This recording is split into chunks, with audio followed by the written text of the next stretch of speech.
الفن لغة يفهمها الجميع، هي لغة عابرة للقارات، يفهمها الإنسان دون الحاجة إلى مترجم. وإحنا في جاليري حول العالم بنخاطب النفس ونخاطب الروح ونستمتع معا بجاليري حول العالم.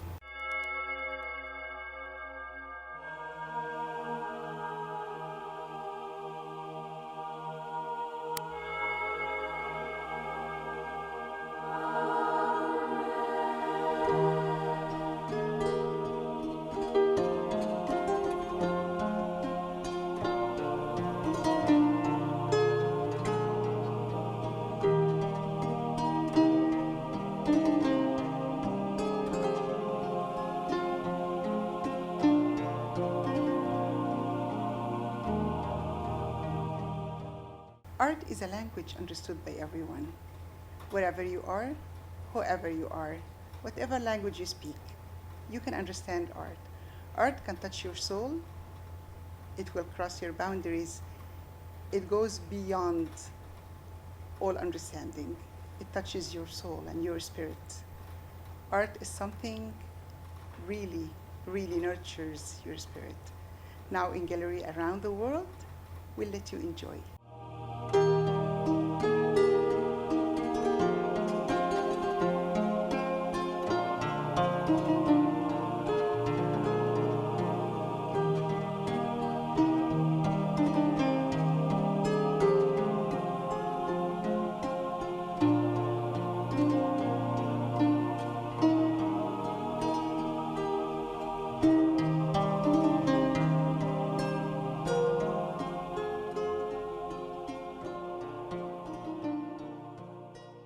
دنيا العبلاوي فنانة تشكيلية من المملكة المغربية.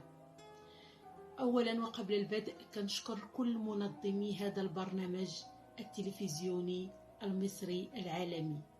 صراحة فخورة جدا وسعيدة جدا بتواجدي أمامكم اليوم لأعرفكم عن بعض أعمالي الفنية.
صراحة الفن التشكيلي بالنسبة لي فن راقي جدا، فن معبر جدا، كنحبه.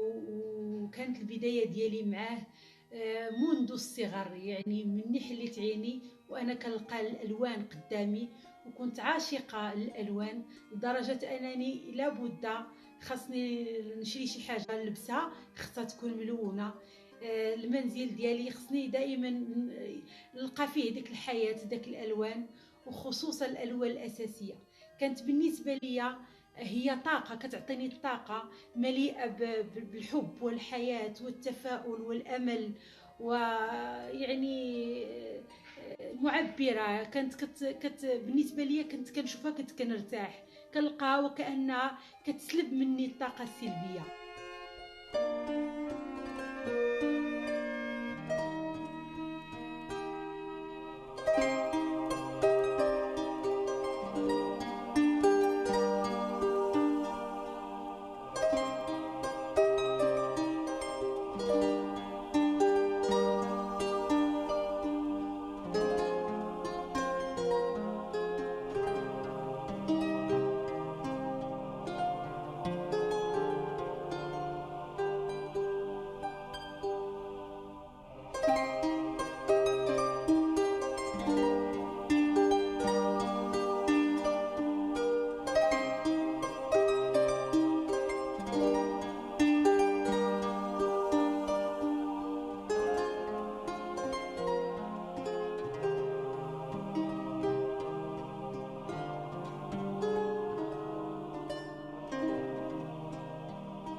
كنت صغيره كنت كنحماق على الالوان.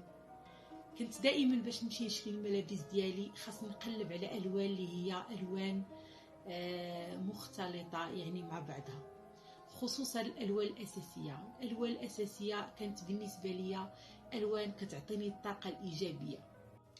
احتاجتني الفرصه وقدرت انني نرفع الشتاء ديالي باش نغوص وسط هاد الالوان. كيف كنقول لهم دائما الالوان بحر، يعني بحر غير متناهي، يعني عميق جدا. لهذا كنت يعني كنغوص وسط هاد الالوان باش كنقدر انني نكتشف حقيقة ما وراء وما داخل الالوان. لان الالوان كتخرج منك يعني واحد الاشياء اللي مخفيه، ما تقدرش تعبر عليها بالكلمات، ما تقدرش تعبر عليها عن طريق الفنون الاخرى طبعا، لان كل فن عنده يعني كتنقولوا حنا عنده ماليه، كل فن عنده ماليه. وانا بالنسبه لي الفن التشكيلي هو واحد الفن اللي راقي جدا، اللي راقي يعني في قمه الرقي، لانه اولا كنستعملوا فيه الالوان. كيف ما كنهضروا دائما وكنرجعوا على الالوان، كنستعملوا فيه الالوان اللي بعض المرات كتعطينا الحياه. الحياه اللي ربما يعني كتخرجنا من واحد الضغط نفسي، من واحد يعني تراكمات داخل اللي كتكون مخفيه وربما حنا ما كنحسوش بها. وطبعا الفن التشكيلي كيخرج منا كل هذا الشيء. وكنقدروا اننا نخرجوا يعني الاحاسيس ديالنا سواء كانت ايجابيه او لا سلبيه، وكنحطوها يعني في بعض اللوحات ديالنا باش كنقدروا اننا نوصلوا للناس حنا داكشي اللي ما قادرينش نقولوه او ما قادرينش نكتبوه او ما قادرينش نعزفوه. لان حتى الموسيقى هي لها دور كبير في الراحه النفسيه. صراحه يعني كان دور كبير للعائله ديالي، كان لها دور كبير في المسانده ديالي وفي شنقول لكم، يعني كل واحد فينا كيعرف القيمه ديال العائله ديالو ملي كيمر من واحد الحياه اللي هي عصيبه جدا، وكيلقى الناس اللي هما كيحبوه وتيبغيوه وحتى هو كيحبهم وكيبغيوهم. خصوصا الام هي لا مثيل لها يعني على الارض. يعني واخا نعيا ما نقول في حق الام ديالي ما غاديش نوفي ليها حتى جزء بسيط من داكشي يعني اللي قدمت لي اشياء كثيره جدا، وكنشكرها من هذا المنبر، كنشكرها شكر كبير، وكنعبر لها على الحب ديالي، وكنعبر لها على قداش انا ممتنه لها، وقداش هي كونت مني فعلا فنانه. اليوم كنعرض اللوحات الفنيه ديالي عبر يعني ملايين الناس، وخلاتني باش نتعرف على فنانه رائعين، طبعا فنانه في مجال الفن التشكيلي. تعرفت على فنانه اللي هما في مستوى راقي، فنانه اللي عندهم مشاعر يعني مختلفه. كيف ما كنعرفوا ان الفن تيجمعك ما بين الناس اللي عندهم واحد الاحاسيس يعني اللي ربما مختلفه عن ماشي عن باقي الناس، ولكن كيكون عندنا حنا الفنانه كيكون عندنا واحد الاحساس اللي هو مترابط مع بعضه تقريبا. يعني كنعيشوا يعني واحد العالم داخل. الا سولتي واحد الفنان قلتي له كيفاش كتعيش، كيقول لك كنعيش العالم ديال الحياه ديالي مع الناس اللي كنبغي، وفي نفس الوقت كنعيش واحد العالم داخل، يعني كنعيشوا مع نفسي.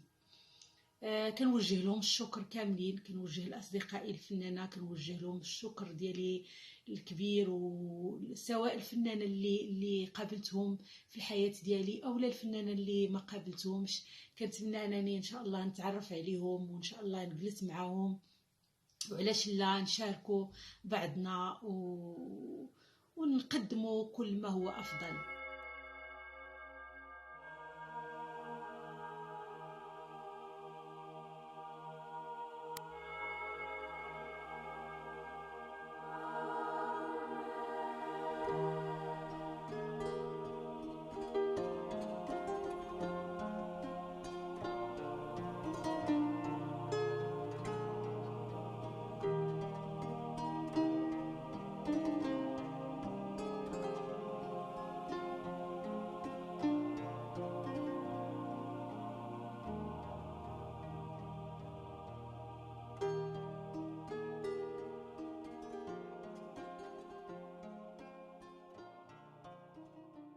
التجريدي كيخليك انك تمزج الالوان بواحد الطريقه اللي انت كتبغيها، بواحد الطريقه اللي انت كتشوفها مناسبه كيف سنقولوا حنايا مناسبه للموضوع ديالك، اللي طبعا اي فنان تجريدي سولتيه قلتي له اشنو كيعني هاد اللوحه الفنيه تيقول لك ابدا ما غنجاوبكش على هذا السؤال، لان الفن التجريدي هو تيبقى للمتلقي، هو اللي كيقدر يعطيه الصورة اللي كيحب. يعني في الفن التجريدي تيكون المشاهد اللي له كامل الحرية.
قناة الصعيد، قناة مصر السابعة.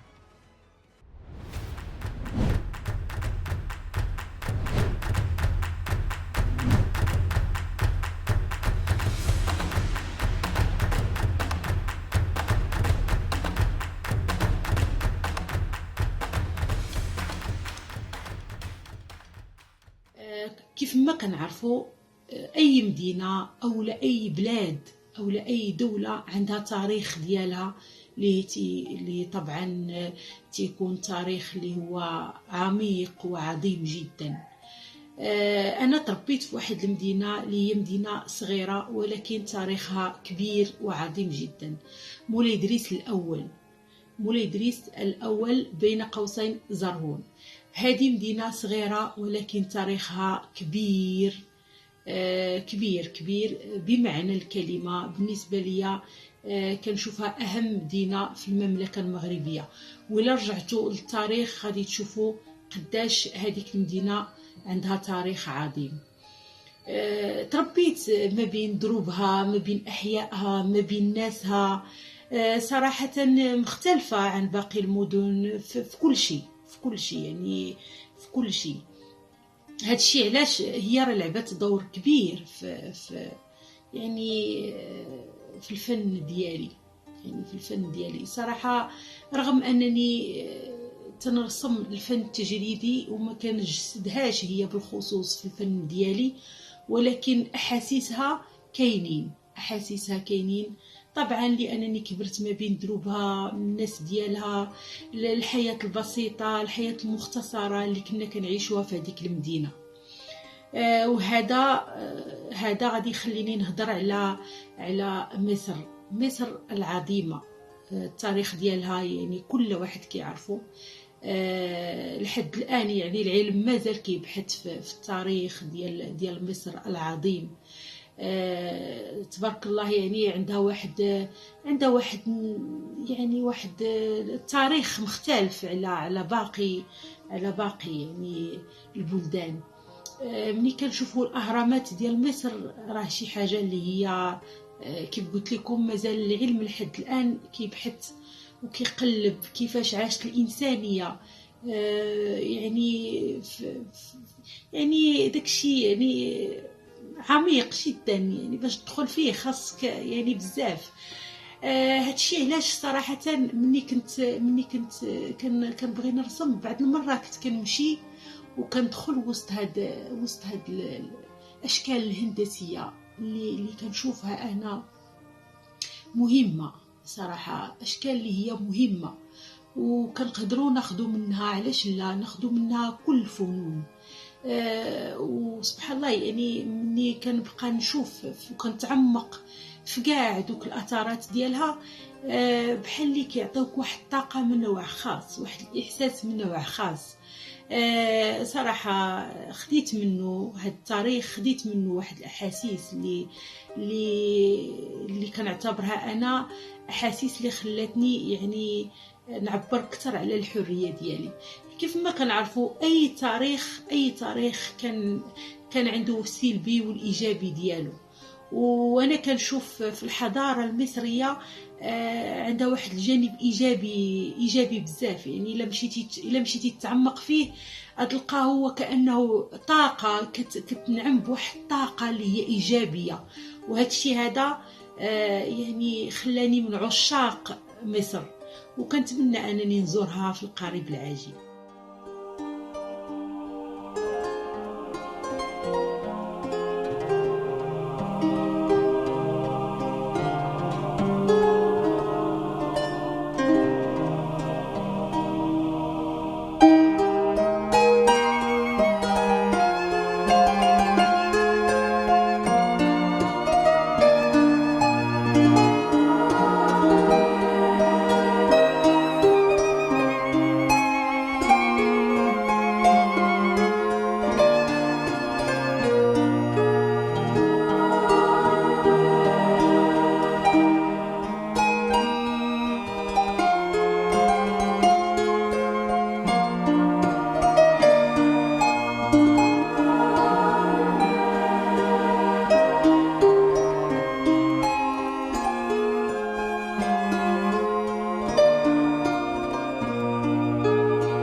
درت معارض اللي هي وطنيه ودرت معارض اللي هي دوليه.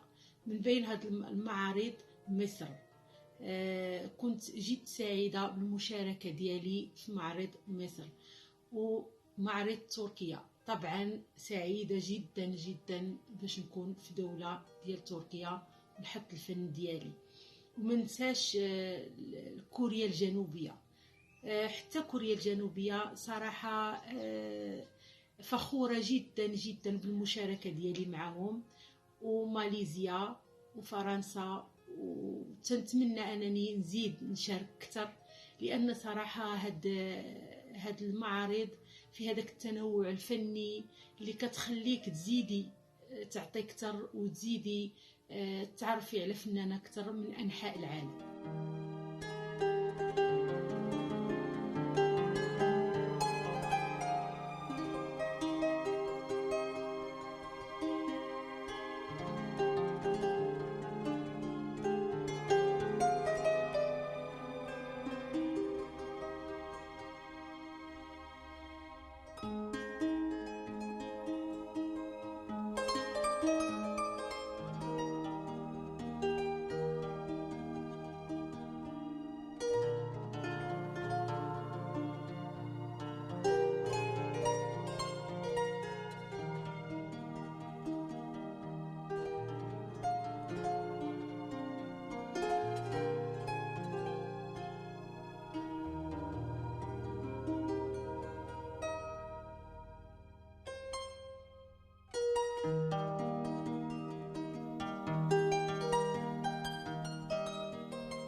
Every painting tells a story.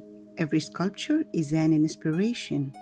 In Gallery Around the World, we take you on a magical visual journey where spirit and creativity come to life.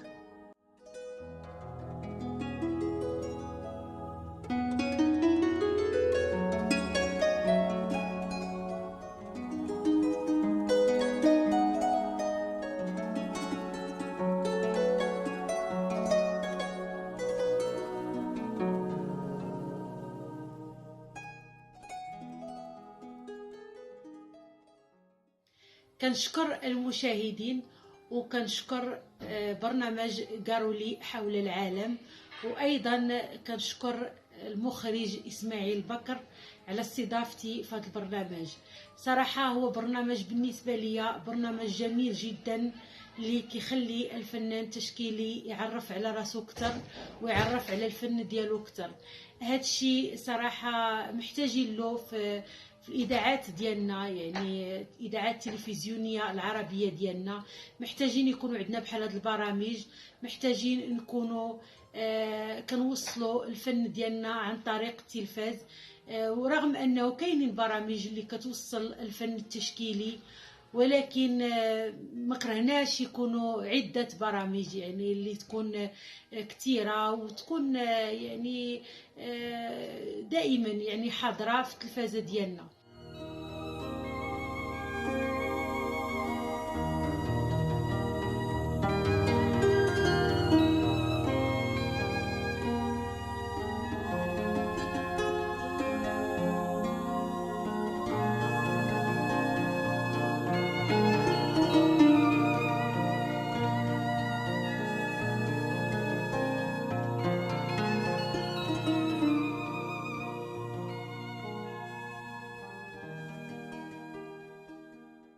Thank you for watching. We enjoyed having you. Hope you've enjoyed our episode for today from Gallery Around the World.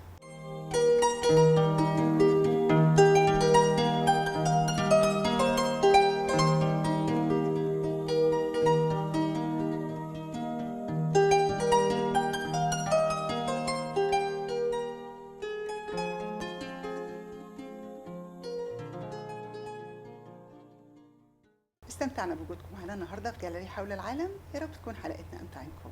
الى اللقاء، حلقه جديده، فن جديد، متعه جديده، وجاليري حول العالم.